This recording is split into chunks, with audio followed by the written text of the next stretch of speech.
kadtong na-submit ko sa application sa building permit sa akong client, sa akong buyer sa una, sa Ubay. Nag-iskop tag Ubay sa usa ka vlog na to, guys. Ingnan ko atong head sa MPDC, katong mudawat.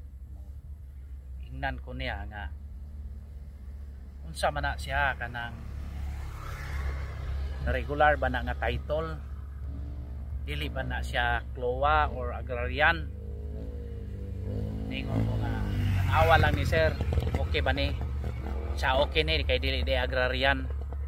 Kung nga man di agrarian sir o nga man di CLOA, sa di jud mi mo dawat ipa-convert sa namo daan into residential, una namo dawaton ang application.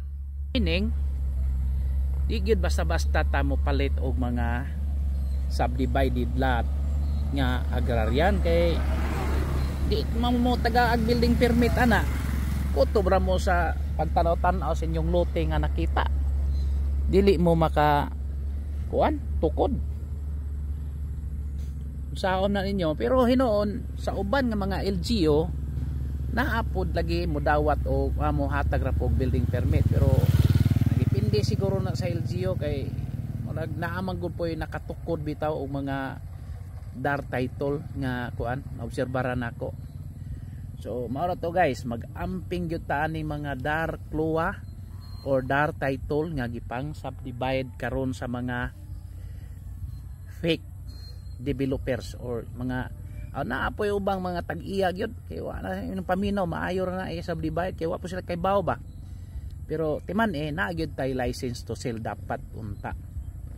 Pero kung safety mo ingon mo na may license to sell, kung wala red flag na ay na lang mo padayon ana, kay gausik-usik ramos inyohang panahon o kwarta. Hinoon barato pero malagi way klaro nga papilis.